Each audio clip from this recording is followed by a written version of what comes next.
Even if you haven't seen him in the movies, you probably know who this guy is, right? Since 2008, Iron Man, played by Robert Downey Jr., has appeared in 3 Iron Man films, 2 Avengers films, Captain America, and most recently, he was dueling Captain America in Civil War. But did you know that Iron Man was actually born in 1963 in a comic book called Tales of Suspense? He got his own comic book in 1968, which means that he's been around probably longer than your parents. He's an old dude. So what makes a character appealing to young people over 50 years after he was first invented? Well, for one thing, he's changed his look. And while key elements of his story remain the same, for example, his father's Howard Stark, the world-famous manufacturer of weapons for the US government, and he himself is a graduate of MIT at age 15. His parents die in a car crash, leaving him to inherit the family fortune, and he continues to make weapons for the government, making tons of money. His evolution from Tony Stark to Iron Man begins when he's kidnapped during war, and his captors try to force him to make weapons for them. But instead, he, with the help of Yin Sen, another captive, conspires to make the iron suit that turns him into Iron Man. Meanwhile, Yin Sen sacrifices himself so that Tony can escape. Yin Sen also fits him with the magnetic chest plate that prevents the shrapnel that wounded Tony from entering his heart and killing him. In both the vintage and the modern versions, Pepper Potts is Tony's secretary and love interest. And Tony's best friend is James Rhodey Rhodes, who is a superhero in his own right, nicknamed the War Machine. And in both the vintage and the new versions, Tony is allied with the Avengers. But like his look, his enemies reflect the changing times. In the first version, he's injured during the Vietnam War, but in the second, he's kidnapped by terrorists. But let's face it, would you, or I, or even this guy, care about Tony if he were just some rich genius who made himself a cool iron suit and kicked some bad guys' butts? Well, maybe this guy would. The stuff that makes Iron Man cool is like a hook to get us to pay attention. But aside from the genius, billionaire superhero stuff, Iron Man is really a lot like us. Well, at least he's like someone we can care about. Iron Man's writers give him plenty of stuff for us to empathize with. Lots of real-life problems, like he has to deal with the loss of his parents. He has to make tough choices between his principles and his friends. And sometimes between making money and doing the right thing. He has to deal with frustration. His inventions don't always work. And he makes mistakes and has to say, I'm sorry. But it's not just the problems that make him somebody we care about. It's the characters around him that give him dimension.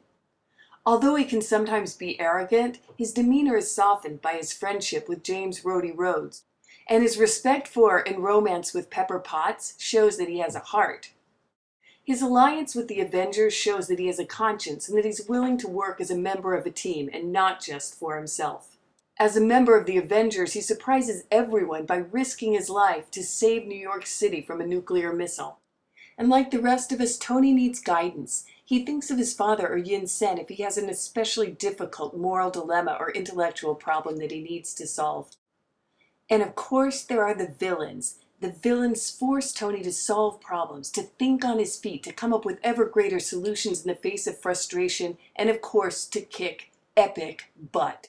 So maybe we care about Iron Man because, yes, he's a multi-billionaire genius superhero whom we admire and maybe even secretly want to be, but also because we can understand him.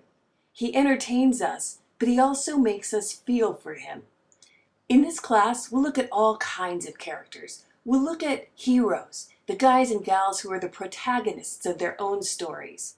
We'll look at sidekicks, whose contrasting personalities add dimension to our heroes' personalities. We'll look at love interests, who give our heroes something to pine for, something to worry about, something to yearn after. We'll look at villains, the ones who give our characters problems, something to fight for, and the ones that we love to hate and to cheer against. We'll look at mentors, the ones that our characters turn to when they need help, when they have a problem that needs solving, when they need advice.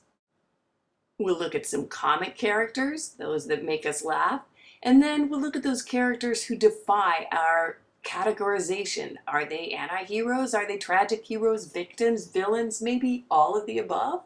We'll try to figure out what makes these characters so memorable, exciting, iconic. Is it the way the characters are written, their traits, backstories, abilities? Is it the situations the characters have to deal with in their stories?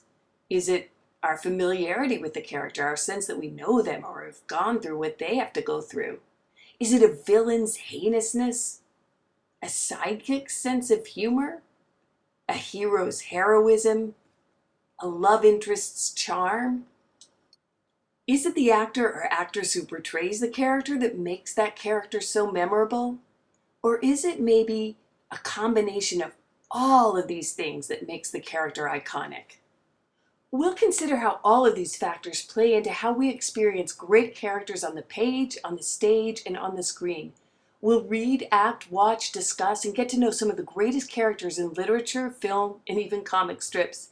And we'll consider what these great characters add to the play, book, film that we find them in.